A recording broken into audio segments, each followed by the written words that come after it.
الفاتحة.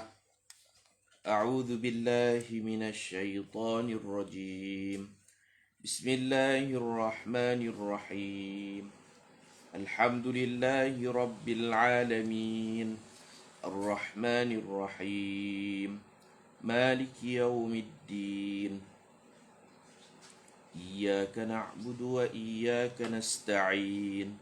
اهدنا الصراط المستقيم صراط الذين أنعمت عليهم غير المغضوب عليهم ولا الضالين. آمين.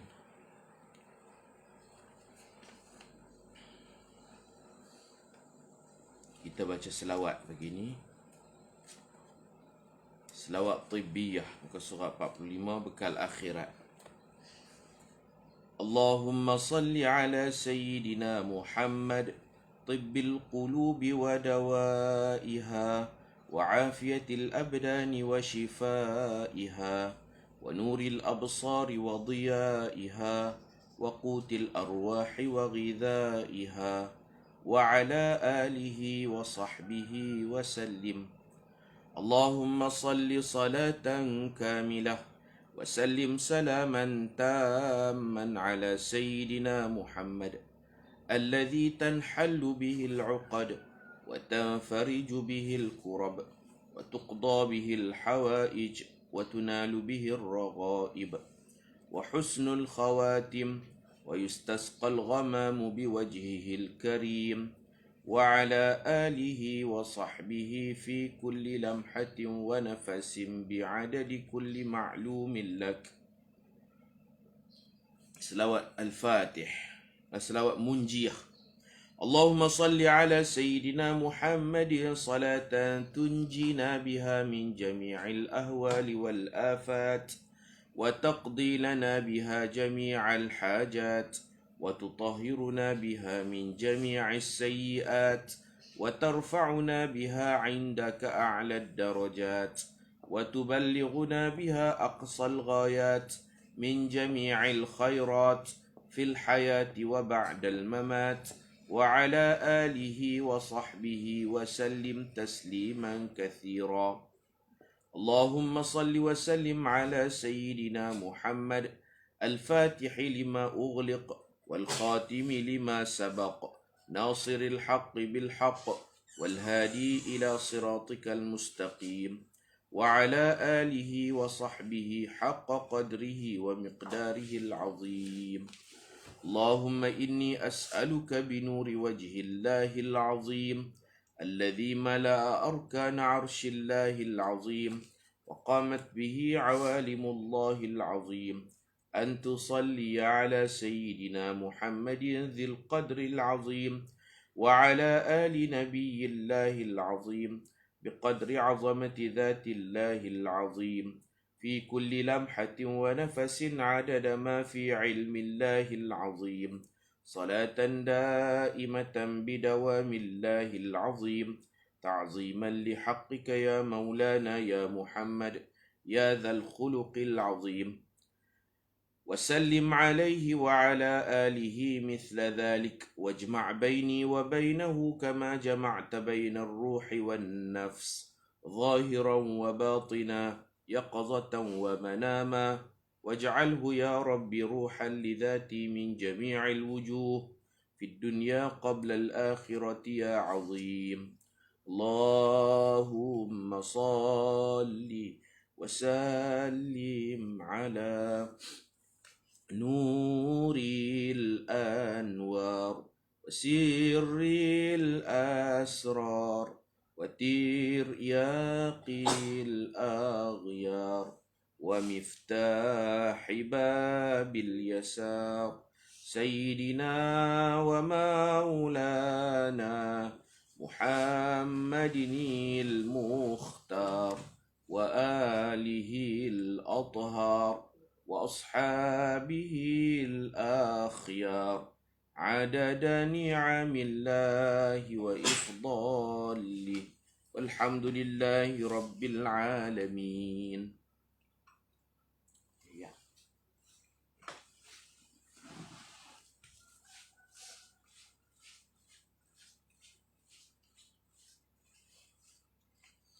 Bismillahirrahmanirrahim. Assalamualaikum warahmatullahi wabarakatuh. Alhamdulillahi rabbil alamin. Wassalatu wassalamu ala ashrafil anbiya'i wal mursalin wa ala alihi wa sahbihi ajma'in. Rabbi shrah li sadri wa yassir li amri wahlul 'uqdatam min lisani yafqahu qawli. Subhanaka la ilma lana illa ma 'allamtana innaka antal alimul hakim. Wala hawla wala quwwata illa billahil aliyyil azim. Subhanallahi wa bihamdihi 'adada khalqihi wa ridha nafsihi wa zinata 'arshihi wa midada kalimatihi. Subhanallahi wa bihamdihi 'adada khalqihi wa ridha nafsihi wa zinata 'arshihi wa midada kalimatihi.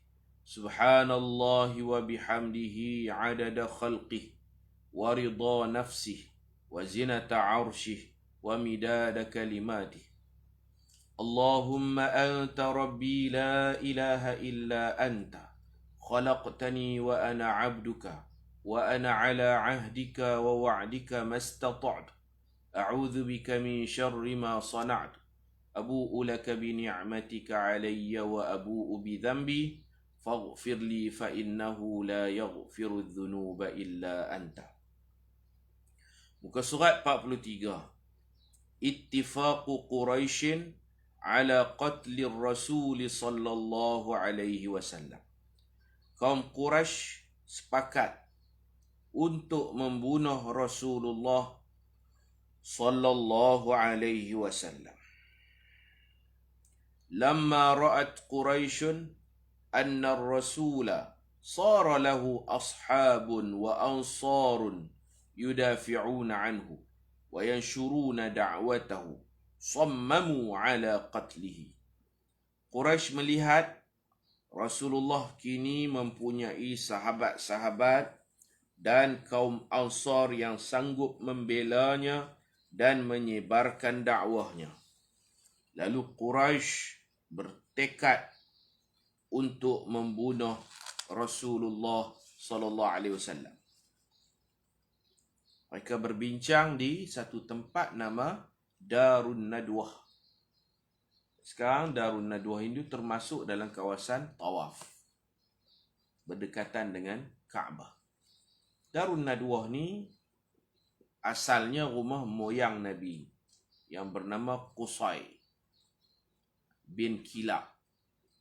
Rumah peninggalannya dijadikan Darun Nadwah, tempat mesyuarat, parlimen, tempat memutuskan sesuatu keputusan.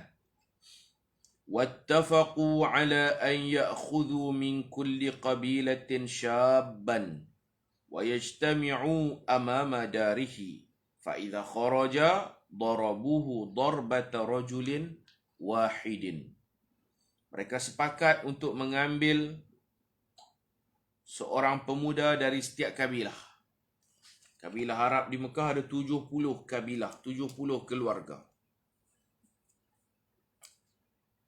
Setiap keluarga hantar wakil seseorang anak muda. 70 kabilah mana 70 anak muda.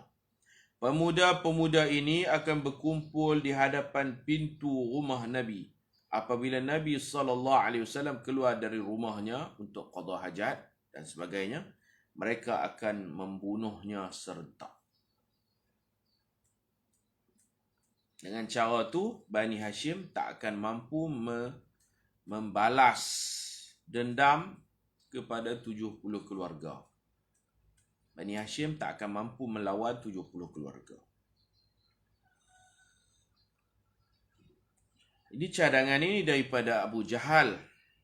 Yang sebelumnya ada cadangan nak tangkap Nabi.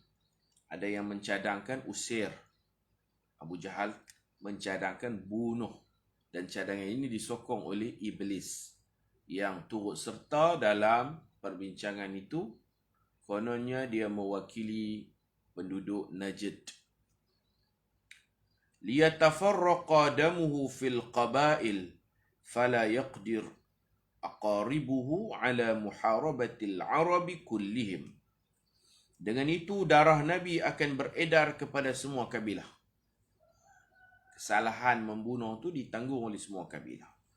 Kaum kerabat Nabi sudah tentu tidak akan mampu untuk memerangi kesemua kabilah Arab itu.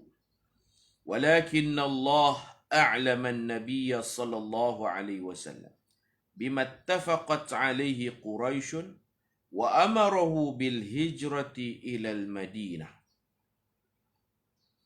Tetapi Allah Ta'ala memberitahu Nabi sallallahu alaihi wasallam segala perancangan Quraisy terhadap dirinya. Allah memerintahkan baginda supaya berhijrah ke Madinah. Allah bocorkan agenda mesyuarat dan keputusan mesyuarat.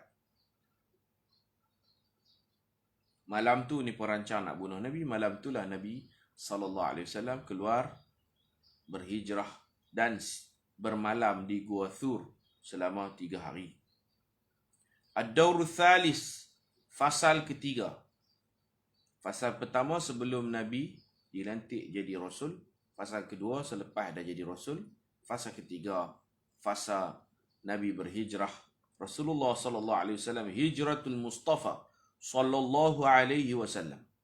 Rasulullah sallallahu alaihi wasallam berhijrah ke Madinah.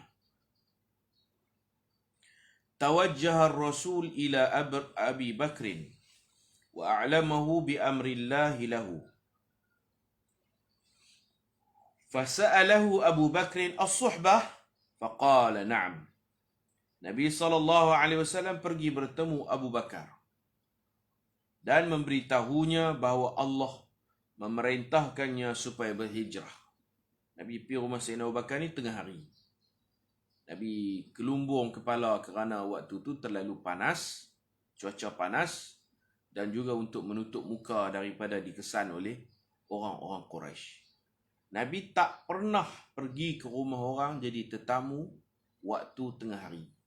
Tak pernah. Kalau Nabi pergi pun pagi-pagi, ataupun lepas asar, ataupun lepas maghrib, ataupun lepas isya, tapi bukan tengah malam. Tengah hari dan tengah malam, tak pernah Nabi berkunjung ke rumah orang. Bila Nabi datang rumah Sayyidina Abu Bakar, di tengah hari, Sayyidina Abu Bakar terkejut. Tentu ada urusan penting. Rasulullah kata, sepatutnya saya yang datang rumah Rasulullah kalau ada apa-apa hajat. Rasulullah pun bagi tahu. Rasulullah tanya, di rumah ni ada tak orang-orang asing yang bukan ahli keluargamu? Ada rahsia. Sayyidina Abu Bakar kata tak ada siapa, yang ada semua anak-anak saya. Anak-anak Sayyidina Abu Bakar semuanya Islam. Maka Nabi SAW kata dekat Sayyidina Abu Bakar, malam ni bersiap sedia, kita akan berhijrah ke Madinah. Sayyidina Abu Bakar bertanya Nabi, as-suhbah, saya jadi peneman? Allah pilih saya jadi peneman? Nabi kata, na'am. Maka mengalir air mata Sayyidina Abu Bakar terharu atas pilihan Allah menemani hijrah Rasulullah sallallahu alaihi wasallam. Sayyidina Abu Bakar menangis kesyukuran, menangis terharu atas pilihan Rasulullah. Itu bermakna pilihan Allah Subhanahu wa taala. Sayyidina Abu Bakar memang dia bersiap sedia lama dah. 2 kenderaan untuk Nabi, pemandu pelancong, semua dia dah siap sediakan. Dia ni bersifat proaktif, terarah sebelum diarah. Tawajjah Rasul, Nabi pergi rumah Sayyidina Abu Bakar. Rumah Sayyidina Abu Bakar ni dekat depan Hotel Hilton. Dalam Hilton tu lah, ada sekarang dibuat musalla Abi Bakar, surau Abu Bakar. Itu asalnya tapak rumah Sayyidina Abu Bakar, bersebelahan dengan KFC. Sebelahan dengan KFC. Dalam Hotel Hilton tu, kalau kita naik atas, kita boleh cari, ada satu ruang dipanggil Musalla Abi Bakr As-Siddiq. Surau Sayyidina Abu Bakar As-Siddiq, itulah rumah dia. Jadi rumah Nabi daripada Marwah jalan ke KFC, ke Hilton tu. Di tengah-tengah jalan ada satu tempat nama Hazwarah. Nabi beralih, Nabi tengok Kaabah.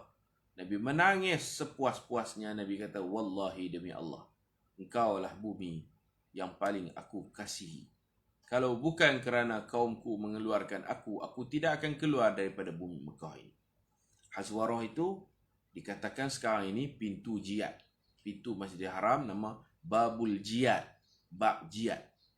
Di pintu itu memang kita akan boleh terus nampak Kaabah.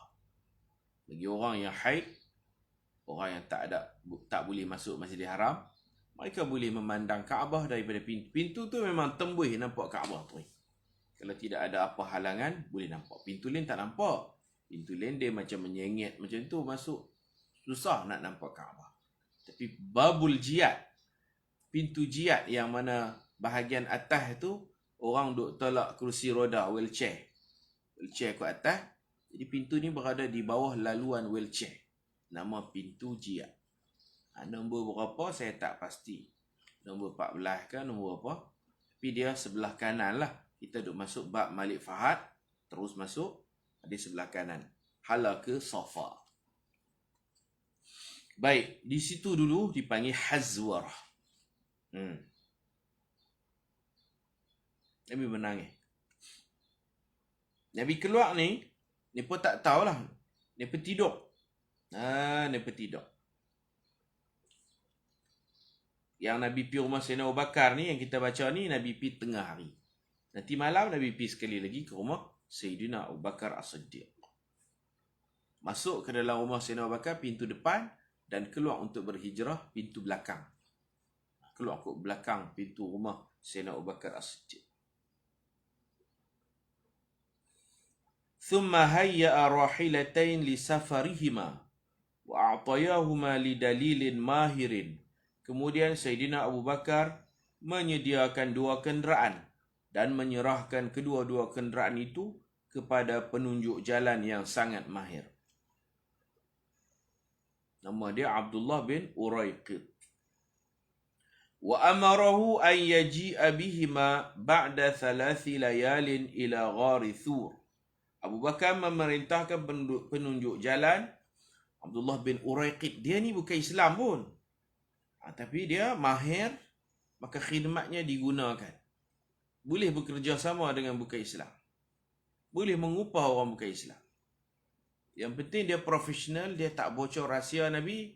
Dia bawa betul-betul jalan ke Madinah. Nabi mau dia bawa jalan yang orang jarang lalui. Bukan jalan biasa. Jalan lorong-lorong tikus. Gitu. Di Madinah ada satu muzium persendirian. Mathaf An-Nabawi Asy-Syarif. Muzium Nabawi yang mulia. Muzium persendirian yang dibina oleh seorang ilmuwan, seorang pengkaji sejarah nama Syekh Dr. Abdul Rahman Al-Ka'ki. Umrah yang 2019 saya pergi ke muzium tu. Tapi tak termasuk dalam package. Siapa nak pergi boleh pergi, kita kutip duit, tahan teksi, kita boleh pergi.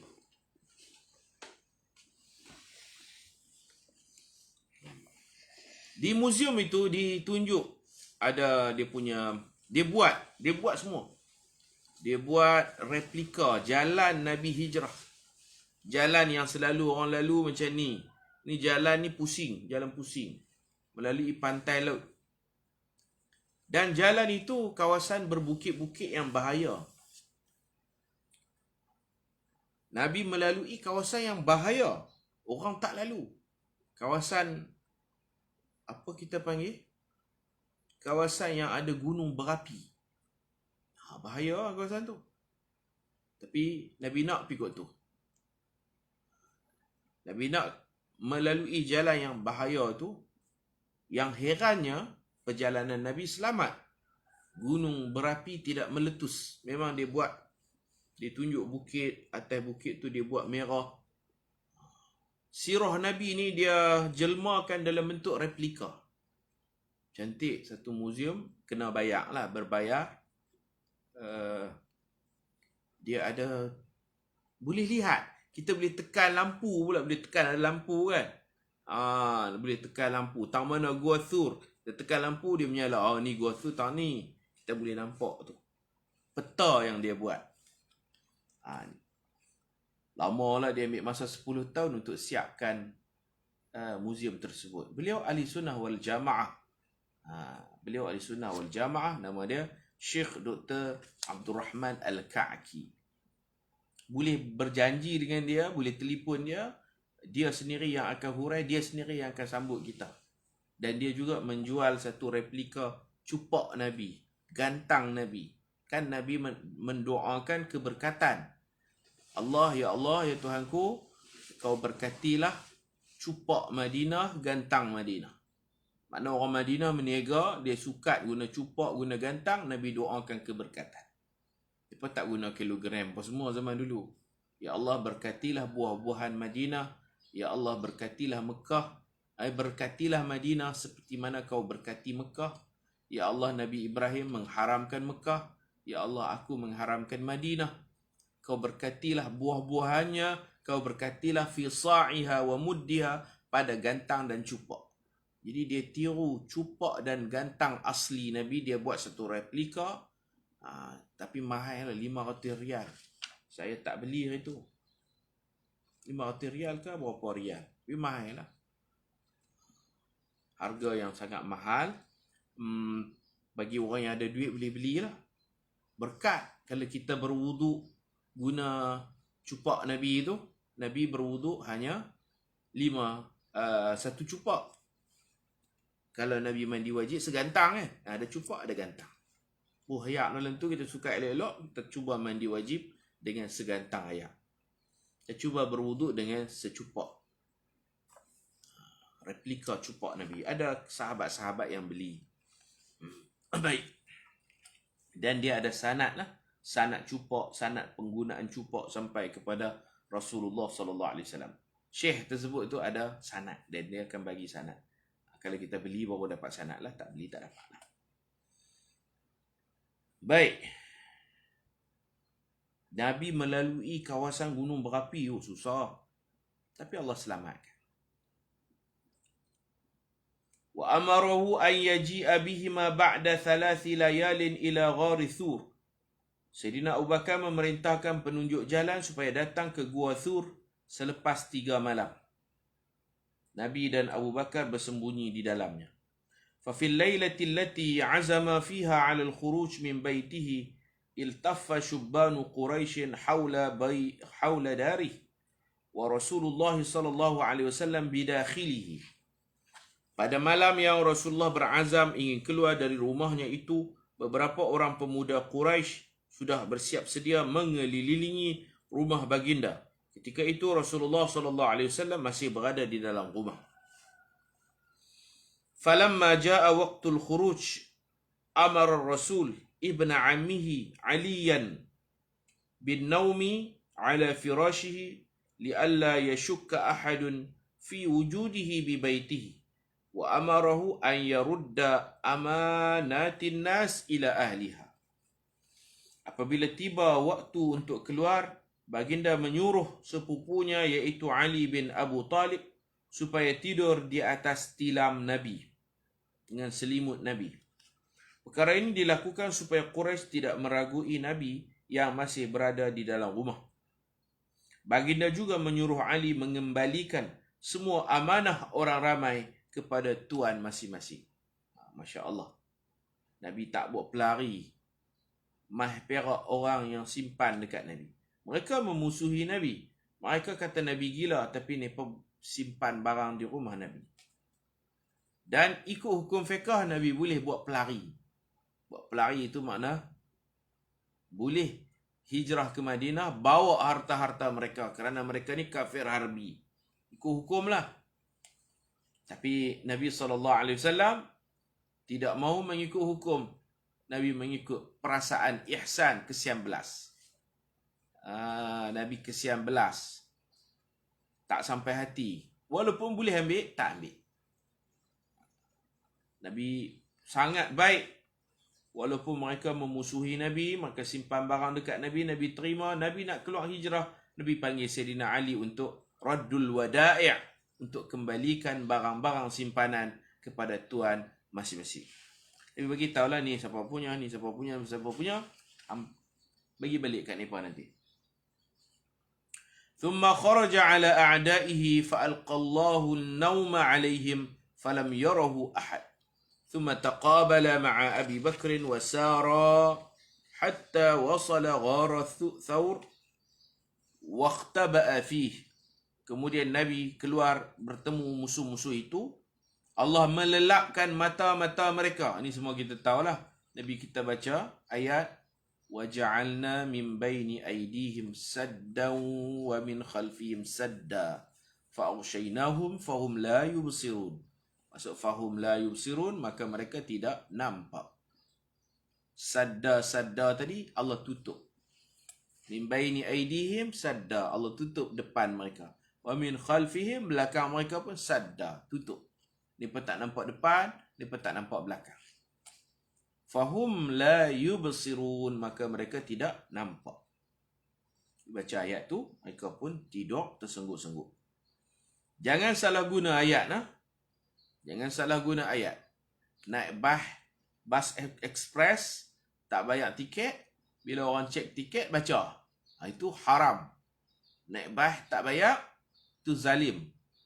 Duduk di kerusi, di seat tersebut tanpa berbayar, tak boleh. Itu zalim. Itu satu kezaliman. Fahum la yubsirun. Hak cek tiket tak nampak, itu zalim. Kalau Nabi baca ni untuk mengelak daripada mudarat, itu tak apalah. Tanpa mengambil hak orang. No? Tanpa mengambil hak orang. Itu bukan karamah, itu zalim. Naik bas tak bayar, lepas tu baca ayat ni, lepas tu terlepas. Orang tak nampak. Dia kata, karamah, berkat ayat ni. Itu istidraj. Itu maksiat. Pergi kedai minyak, isi minyak tanpa perlu bayar. Pergi kat kaunter, habaq RM50, bayar apa pun tak, macam pukau. Orang tu kata, okey, boleh isi. Isi RM50, tak bayar. Itu bukan karamah. Itu mengambil hak orang tanpa bayar secara zalim. Yang kata karamah ni, dia naik kereta 10 hari, pergi sana, pergi sini, tak isi minyak. Minyak tak kering-kering. Tanpa dia curi minyak. Tanpa dia isi minyak. Itu baru karamah. Minyak kering dah pun boleh jalan lagi. Berhari-hari boleh jalan. Padahal kalau ikut tangki tu dah kering. Itu karamah. Allah memuliakan dia. Allah bagi sesuatu yang mencarikan adat. Sesuatu perkara yang luar biasa. Tanpa dia mencuri, tanpa dia mengambil hak orang lain. Kalau lalu Roblox bolehkah? Kalau tak ada lesen baca, memang tak betul. Bercanggah dengan undang-undang. Dia memang jenis tak ambil lesen. Dia lalu. Dia nak butakan polis, dia baca, tak boleh. Tak boleh. Tapi kalau dia terlupa, dia ada lesen, terlupa bawa.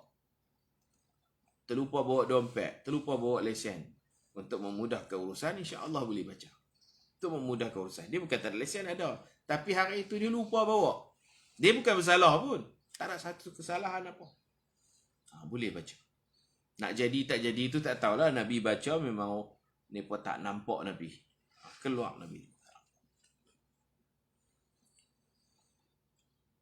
Kemudian Nabi bertemu dengan Abu Bakar, Nabi pergi rumah Sayyidina Abu Bakar dan kedua-dua mereka terus berjalan hingga sampai ke Gua Thur lalu bersembunyi di dalamnya.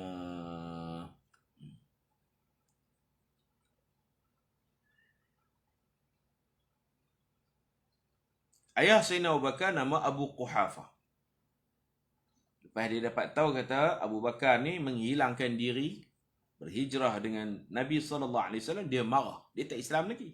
Abu Quhafah masuk Islam nanti waktu pembukaan kota Mekah. Ayah Sayyidina Abu Bakar. Rambut dah putih. Uban putih. Nabi suruh bubu warna, bu inai. Ghayyiruhu bisyai'.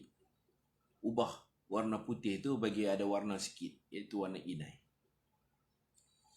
Ayah Sayyidina Abu Bakar ni bila dia dapat tahu anaknya Abu Bakar ataupun nama Sayyidina Abu Bakar ni, nama dia Abdullah bin Uthman. Itu nama Sayyidina Abu Bakar. Abdullah bin Abi Quhafah, yakni Abdullah bin Uthman. Ayah dia marah-marah. Ayah dia main cari cucu, tanya, mana pak hamba ni? aku dengar kata dia dah berhijrah bersama Muhammad ke Madinah. Anak-anak ni pun kata, ya betul. Dia tinggal tak duit dekat hampa, nak duit-duit nak belanja. Dia tinggal tak kat hampa? Sebenarnya kata Sayyidatina Asma, ayah tak tinggal apa pun. Ayah dia pi tu tak tinggal duit. Bawa harta ke Madinah, tak tinggal duit kat keluarga. Tapi dah Tok Wan tanya ni, dia tinggal duit tak? Maka kata Sayyidatina Asma, ya dia tinggal duit. Ayah kami ada tinggal duit belanja untuk kami.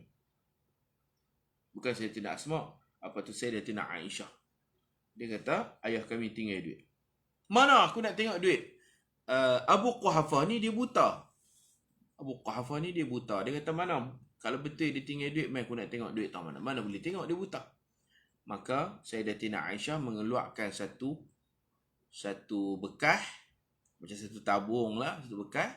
Dalam tubuh batu tutup dengan kain. Ada batu, bukan duit, batu. Maka Abu Quhafah pun dia pergi tentu, dia sentuh-sentuh, dia raba, pegang-pegang. Dia kata kalau tinggal duit tak apa. Padahal itu sebenarnya bukan duit. Yang tu ketil-ketil batu ditutup dengan kain. Sayyidina Abu Bakar tak tinggal apa dia.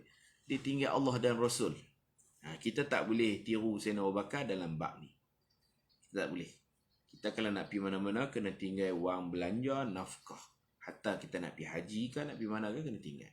Sayyidina Abu Bakar dia special case. Dia manusia yang sangat tinggi tawakalnya kepada Allah Subhanahu wa ta'ala. Dalam bab ni kita tak boleh tiru. Kita kalau nak infak, wa anfiqu min litabai, sebahagian.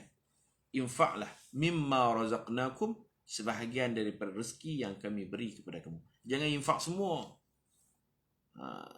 Kerana kita berpegang dengan hadis kafa bil mar'i ithman ay yudayya man yaqut. Seseorang itu akan mendapat dosa bila dia mensia-siakan nafkah kepada keluarganya. Sayyidina Abu Bakar banyak kali dia bagi semua, perang Tabuk dia bagi semua hartanya untuk Islam. Nabi tanya tinggal apa kat keluarga, dia kata tinggal Allah dan Rasul. Maknanya bagi semua. Subhanallah. Orang yang sangat tinggi tawakal, dan dia juga orang berniaga. Kalau hari ni hartanya habis, esok insya-Allah masuk semula. Kerana dia bukan duduk saja, dia ada perniagaan. Dia ada orang-orang kerja dia yang meneruskan perniagaan. Hari ni dia bagi zero, kosong harta dia. Esok Allah murahkan, perniagaannya maju. Duit dapat. Begitu Sayyidina Abu Bakar As-Siddiq radhiyallahu anhu.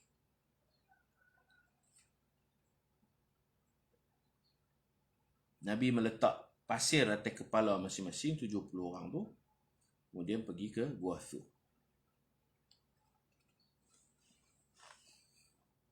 Talabu Quraisyin Rasulullah sallallahu alaihi wasallam. Quraisy mencari Rasulullah sallallahu alaihi wasallam. Lamma sahhat Quraisyun tilka al-lailah wa lam tajid fi baiti Rasul sallallahu alaihi wasallam illa ibn ammihi Aliyan ishtadda hanaquhum. Setelah Quraisy tersedar pada malam itu, mereka dapati tiada seorang pun yang berada di rumah Nabi selain sepupunya, iaitu Ali bin Abi Talib radhiyallahu anhu. Fa'arus ni pemarah. Tengok tak ada orang. Orang yang nyaris-nyaris dibunuh tu Sayyidina Ali. Fa'arsalu syubbanahum bisuyuf. Malam tu dia bertidur. Bukan yang duduk keliling rumah Nabi je tidur. Semua tidur. Yang keliling rumah Nabi tidur, yang ada di rumah tidur, semua pembesar-pembesar Quraisy semua tidur habis. Tu nak jadi tu, waja'alna min baini aydihim sadda wa min khalfihim sadda fa'aghshaynahum, kami seliputi mereka, kami liputi mereka, fahum la yubsirun, tak ada seorang pun yang melihat. Fa arsalu shubbanahum bis-suyuf wal 'isi tabhathu 'anil Rasul sallallahu alaihi wasallam fi kulli jihatin. Mereka amat marah, lalu mengutuskan pemuda-pemuda mereka masing-masing membawa pedang dan tongkat. Bawa kayu lah, bawa tongkat kayu nak pukul Nabi ya. Tongkat nak bunuh, kayu nak pukul. Mereka mencari Nabi di merata tempat. Tapi sebenarnya tak rata. Dalam Gua Thur ni pun tak masuk. Mereka akan kata kita cari merata tak jumpa ni. Cari merata tak jumpa. Cari merata-rata tak jumpa. Tak rata pun. Macam kita lah barang hilang, kita cari merata tak jumpa. Tak rata, kalau rata jumpa. Ada tempat tertentu yang kita tak cari. Wa qad ja'alu liman ya'tihim bihi aw yadulluhum 'alayhi mi'ata naqatin jaizatan. Mereka menawarkan hadiah. Jaizah tu hadiah. Mereka menawarkan hadiah 100 ekor unta kepada sesiapa yang berjaya menangkap Nabi, tangkap hidup ke, tangkap mati ke, atau menunjukkan tempat persembunyian Nabi kepada mereka. Dapat 100 ekor unta. Wanted lah, dikehendaki.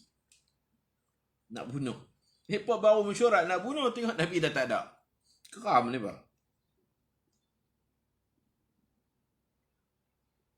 Waqad wasalu fil bahthi anhu ila al-ghar. Ini pencari ni di siang, malam tu Nabi keluar kan. Waqad wasalu fil bahthi anhu ila al-ghar bihaitsu law nazara ahaduhum fihi la ra'a ar-rasul sallallahu alaihi wasallam wa sahibahu. Dalam pencarian itu mereka sampai, kata sampai ke Gua Thur. Abu Jahal sampai. Dia pecah-pecah kan, ada cari sana cari sini. Kumpulan Abu Jahal ni sampai ke Gua Thur. Sekiranya seseorang musuh melihat ke dalam gua itu, dia kena tunduk. Gua tu kena tunduk. Tengok ke kaki, ke bawah. Naik atas, lubang dia tu bahagian kaki. Sekiranya seseorang musuh melihat ke dalam gua itu, dia pasti melihat Nabi dan sahabatnya Abu Bakar. Kalau mereka tunduk, mereka bertinggung enggak, mereka tunduk macam tu, mereka akan nampak Nabi. Maknanya Nabi nampak kaki mereka. Dalam gua tu Nabi nampak kaki Abu Jahal. Abu Jahal ni orang besar, kaki besar. Kaki macam gajah macam tu, besar. Orang tinggi, besar. Nabi tengok kaki. Sayyidina Abu Bakar pun tengok kaki. Ni Abu Jahal. Tapi dia tak tengok, dia tak tunduk. Dia tak tengok dalam gua tu ada siapa. Dia tak teringin nak tengok. Allah selamatkan Nabi. Wara'ahum Abu Bakrin fabaka. Faqala lahu ar-rasul la tahzan inna Allah ma'ana. Fa'a'ma Allahu absar al-musyrikin wa raja'u khaibin. Abu Bakar melihat kedatangan musuh di pintu gua, maka beliau menangis. Dia takut lah. Takut Abu Jahal masuk bunuh Nabi, dia takut. Kalau Nabi mati, maknanya Islam sampai ke Gua Thur, tak sampai ke Malaysia. Sirah Nabawiyah sampai ke Gua Thur, tamat. Kena bunuh, mati. Tak ada nak sampai Madinah. Beliau menangis. Rasulullah SAW bersabda kepadanya. Nabi peluk Sayyidina Abu Bakar. Nabi kata, la tahzan. Jangan bersedih. Inna Allaha ma'ana. Sesungguhnya Allah bersama kita. Ma'a tu, ma'iyatullah. Kebersamaan Allah. Allah ada sama-sama kita.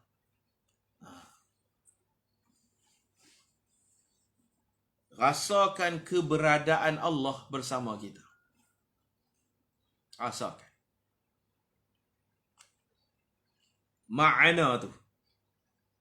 Bila ada Allah, rasa Allah ada bersama kita, Allah jaga kita. Allah ada bersama kita. Allah dekat dengan kita. Qarib. Ma'iyatullah. Kebersamaan bersama Allah. Selamat insya-Allah. Orang yang rasa Allah ada ni selamat. Orang yang rasa Allah ada bersama-sama ni, dia tak akan buat maksiat. Allahu syahidi. Allahu ma'i. Allahu nazirun ilayya. Allah menyaksikan aku. Allah bersama aku. Dan Allah melihat. Kita duk baca Bismillahilladzi la yadurru ma'asmihi. Ada ma'a situ. Ma'a bersama. Bersama. With. Dengan Bismillahilladzi, dengan nama Allah yang la yadurru, takkan ada apa-apa bahaya. Jangan duk takut. Yakin. Takkan mudarat. Takkan berjangkit penyakit. Dengan nama Allah alladzi la yadurru, tak akan mendapat sebarang bahaya mudarat. Ma'asmihi, bersama nama Allah. Orang yang rasa nama Allah, dia selalu zikir Allah, Dia selalu zikir, Ya Allah, Ya Allah. Dia selalu zikir, Ya Rahman, Ya Rahim, Ya Latif. Tak akan mendapat sebarang mudarat. Ma'asmihi, bersama nama Allah. Zikir tu dah sebahti dengan dia. Dia rajin sebut nama Allah. Zikrullah. Maka ada protection. Siapa yang rasa bersama Allah, bersama nama Allah, la yadurru. Tak mudarat, insyaAllah. Sayyidina Khalid dihikayatkan. Dia minum, orang cabar dia minum apa? Minum racun. Dia baca Bismillahilladzi la yadurru ma'asmi syai'un. Tak ada mudarat, apa satu pun tak boleh mudarat. Kuman, virus, racun, pedang, sihir, apa pun tak boleh. Kalau kita bersama Allah, bersama nama Allah. Kita dah sebati dengan zikrullah, nama Allah. Bukan takat baca Bismillahilladzi la yadur ma'asmi 3 kali. Dia faham. Pagi, petang, siang, malam dia duduk zikir bersama dengan nama Allah. Ma'a ismihi. La yadur, tak mudarat. Syai'un satu pun. Fil ardi wala fis sama'. Di bumi tak mudarat, di langit tak mudarat. Wa huwas sami'ul alim. Allah maha mendengar lagi maha mengetahui. Dalam ayat yang lain. Wa huwa ma'akum. Dialah Allah yang sentiasa bersama kamu. Ainama kuntum, di mana saja kamu berada. Duk mana pun, rasa Allah ada bersama kita. Allah jaga kita. Allah jaga kita. Allah ada bersama kita. Allah jaga kita. Allah jaga telinga kita. Allah jaga mata kita. Allah jaga telinga kaki kita. Allah jaga seluruh badan kita. Kita berzikir dengan nama Allah. Ini pun satu usaha untuk mengelak daripada mudarat. Usaha dengan cara zikir. Merasakan Allah ada sama-sama kita. Bukan kita tak usaha. Bukan kita tak ikhtiar. Ikhtiar ada banyak cara. Antara caranya ikhtiar dengan zikrullah. Perasaan, merasai Allah ada sama-sama. InsyaAllah selamat. Itu keyakinan yang Allah Ta'ala, yang Rasulullah tanam kepada Sayyidina Abu Bakar. Jangan sedih, jangan bimbang. Allah ada bersama-sama dengan kita. Jangan rasa kita berdua, ada yang ketiga. Ma dhannukum bithnain. Apakah kamu menyangka kita hanya berdua? Allahu thalithuhuma. Allah ada yang ketiga. Allah ada bersama kita. Allah reti nak jaga kita. Allah pasti jaga kita. Macam tu. Bila rasa kebersamaan Allah, kita tidak keseorangan. Kita bukan berdua. Kita ada bersama-sama kita Allah. Fi ma'iyatillah. Yakinnya Nabi. Maka Allah jaga Nabi. Abu Jahal tak nampak Nabi. Abu Jahal tak masuk. Tak boleh bunuh Nabi. Dia balik macam tu je.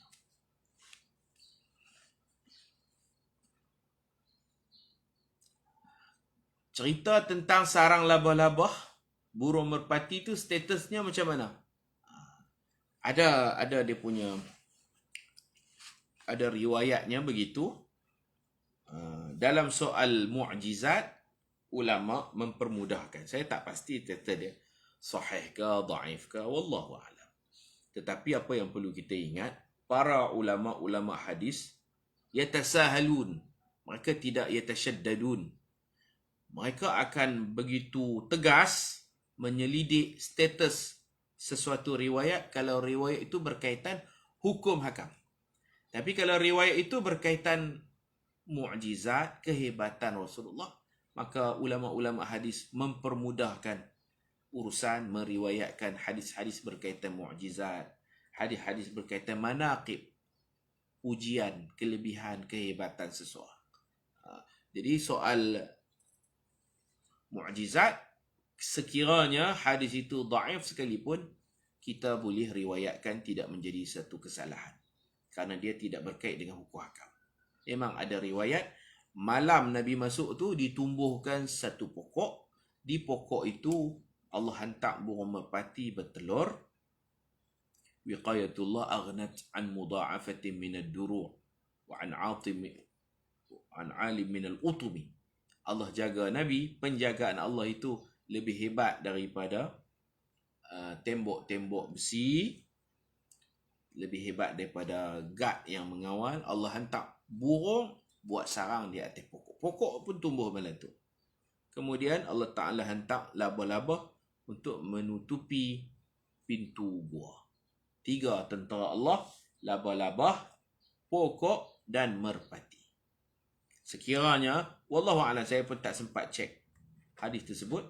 Sekiranya dhaif sekalipun, tak apalah. Sebab hadis tu bukan hadis hukum. Hadis tu hadis cerita tentang kemuliaan, kehebatan, mukjizat Rasulullah sallallahu alaihi wasallam. Begitu juga hadis di dalam gua Sayyidina Abu Bakar disengat. Bukan nak cerita Sayyidina Abu Bakar kena sengat tu. Nak cerita keberkatan air liur Nabi. Nabi ludah tempat sengat tu, terus lega. Tempat bengkak tu, terus surut. Dengan berkat air liur Nabi. Jadi, poin dia ialah hadis tu nak cerita, bukan cerita hukum hakam. Nak cerita keberkatan air liur Nabi. Nabi ludah, tak mana Abu Bakar, tak mana tempat sakit. Tengok bengkak, tengok merah ludah. Tuh, kena ayat liur Nabi, terus surut, lega lah tu juga. Hadis-hadis begini, kalau tidak sahih sekalipun, kalau hadis tu lemah sekalipun, kita boleh terima, kita boleh cerita dan riwayat. Sebab dia poin dia ialah keberkatan air liur Nabi itu maknanya apa? Mukjizat Nabi. Hadis berbentuk mukjizat ni walaupun tidak sahih boleh diriwayatkan. Tapi kalau hadis berkaitan hukum hakam, ibadat kita, itu kita kena teliti betul-betul. Ulama kata kerana tidak boleh berhujah hukum dengan hadis yang lemah. Baik, kita sambung sikit lagi. Habis dah masa. Khurujun Nabi sallallahu alaihi wasallam minal ghar. Dalam tempoh 3 hari ini, Sayyidina Abu Bakar dia memang dah lantik. Ada anaknya yang bertugas menyiapkan makanan, iaitu Sayyidatina Asma. Sayyidatina Asma ni mengandung tu dah sarat dah. Dah dekat-dekat dengan Diu dah. Bayangkan dia boleh panjat bukit pergi hantar makanan. Dia dipanggil Zatun Nitaqain. Sayyidatina Asma dipanggil perempuan yang mempunyai 2 tali pinggang. Kerana waktu dia nak ikat makanan takut tumpah, tak ada tali di rumah. Tali tak ada. Dia koyak tali pinggang dia tu, dia bahagi 2. Satu dia ikat di pinggang, satu lagi dia ikat makanan. Tali pinggang dia tu dia bahagi 2. Maka dia dipanggil Zatun Nitaqain. Nitaq, tali pinggang. Tali pinggang orang perempuan panggil nitaq. Kalau tali pinggang orang lelaki dipanggil hizam. Hizam. Jadi Zatun Nitaqain, seorang perempuan yang mempunyai 2 tali pinggang. Sarat lah tuan-tuan, duk naik bukit, turun bukit. Duk siap makanan. Kerana Nabi dan Sayyidina Abu Bakar manusia perlu makan. Dalam masa 3 hari tu, siap makan. Adik dia pula, duk dengar-dengar ni, berita terkini, isu semasa. Apa mereka sembang? Apa mereka bincang? Adik dia akan naik ke bukit pada waktu malam, memberitahu Nabi berita-berita terkini. Kerana Nabi tak mau duduk dalam gua jadi katak bawah tempurung sampai tak tahu apa. Nabi nak maklumat yang fresh, maklumat yang terkini. Dia akan mai cerita kat Nabi apa perbincangan mereka. Mereka dah sampai ke peringkat putus asa cari Nabi dan Sayyidina Abu Bakar. Dah 3 hari cari tak jumpa. Ni pun dah kata ni tak mau cari dah. Ni pada letih dah. Begitu. Barulah esoknya Nabi keluar daripada gua. Selepas 3 hari duduk dalam gua tu. Letih dah ni pun cari siang malam pagi petang tak jumpa. Ruih lah nak jumpa. Ni pun sampai ke peringkat ni pun ingat Muhammad dah sampai Madinah dah bah. Sampai sana dah bah. Mungkin Nabi Muhammad ni pi dengan cepat, dengan naik buruk ke apa ke. Dah sampai ke peringkat mereka dah tak mau cari Nabi dah. Malah nak cari dah putus asa dah. Baru Nabi kita dan Sayyidina Abu Bakar keluar daripada gua tersebut. Wallahu subhanahu wa ta'ala a'lam. Wa sallallahu ala sayyidina Muhammad wa ala alihi wa sahbihi ajma'in. Walhamdulillahi rabbil alamin. Subhanakallahumma wa bihamdika ashhadu an la ilaha illa anta astaghfiruka wa atubu ilaik. Bismillahirrahmanirrahim. والعصر إن الإنسان لفي خسر إلا الذين آمنوا وعملوا الصالحات وتواصوا بالحق وتواصوا بالصبر. Pagi esok kita tak ada kuliah sebab saya ada kuliah di masjid, kuliah subuh di satu tempat. Jadi kita tidak ada live pagi esok. Kalau saya buat live pun, saya buat live di masjid tersebut lah. InsyaAllah saya baca kitab kehebatan Rasulullah SAW di sebuah masjid, di sebuah surau. Pada esok pagi. Wallahu a'lam. Assalamualaikum warahmatullahi wabarakatuh.